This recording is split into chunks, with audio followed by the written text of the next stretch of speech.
This debate became so big that it split the church into squads, and everybody wanted to smoke with everybody, and everybody was handing out fades and all types of crazy stuff. What's up, guys? It's your boy Fame here, and I'm starting off a new series right now called Church History, which is supposed to be in 2 minutes. So with this series here, I'm going to be taking popular events in church history that helped grow our faith to what it is today, and debunk kind of what's true, what's false about it, and give an unbiased perspective of it. So I hope you guys like it. This episode, we're going to be talking about the Council of Nicaea in 325 AD with Constantine, just about the divinity of Christ, Arius, and different things like that. So hope you guys stick around. It's going to be popping. Before we begin our journey at the council, we're going to rewind a little bit to after Christ died. The early Christians in the church were going through massive persecution. There were many emperors in that time frame, like Nero, Domitian, Septimius Severus, Decius, and Diocletian, that made Christianity illegal almost anywhere in the empire at that time. And anybody who was caught proclaiming the faith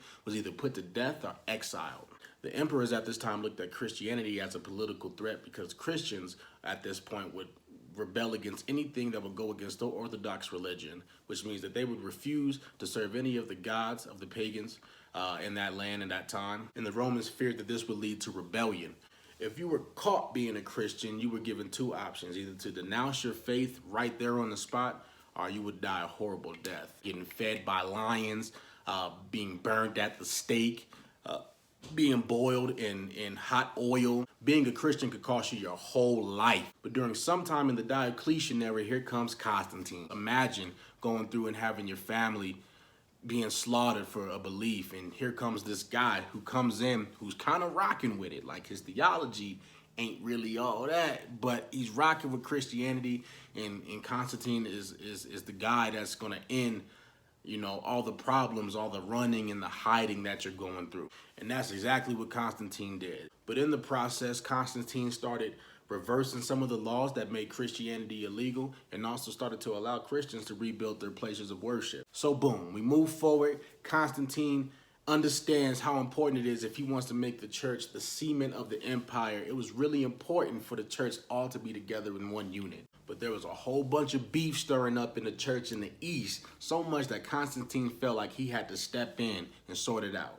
The issue started in the city of Alexandria with their bishop, whose name was Alexander, and a presbyter named Arius. They were in a heated debate over the divinity of Christ that could have devastated and split up the church in the worst type of way. Arius believed that Jesus had a beginning, and not only in that beginning, he was created by God and was also separate from the divinity of God and should not be placed on the same hierarchy as the Father in divinity. Alexander believed the traditional Christian doctrine that the Word was in the beginning with God. This debate became so big that it split the church into squads, and everybody wanted to smoke with everybody, and everybody was handing out fades and all types of crazy stuff. So in 325 AD, Constantine invited church leaders from all across the empire to Nicaea on his expense to talk about just not even just the issue with, you know, going on with Arius and Alexander, but different issues like the topic of when to celebrate Easter, orders of the church, and different things like that. So he brought them all together as one so they could talk about it and finally put some of these things to rest. In the council, Arians and Alexander's debate wasn't even a primary topic because most of the church at the time already believed in the universal belief that Jesus Christ was already divine with the Father in the Trinitarian doctrine of Father, Son, and Holy Spirit, 3 in 1, but all separate. So Arian's view quickly was deemed as a heresy, and it wasn't even a discussion after that. He didn't even have a chance. Still to this day, he's looked as a heretic, and his belief system is what we call today as Arianism, and not like the skinheads.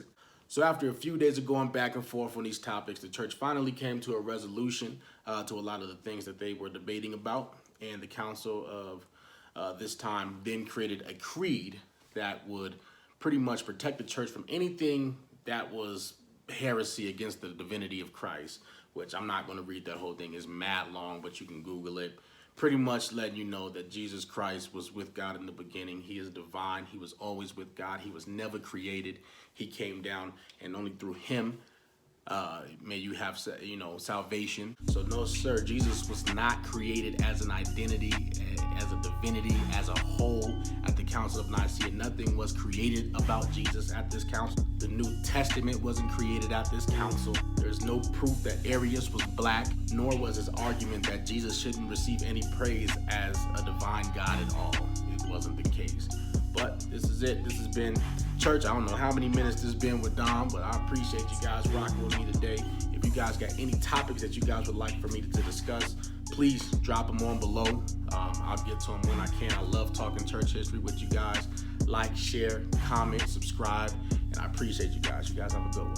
Peace.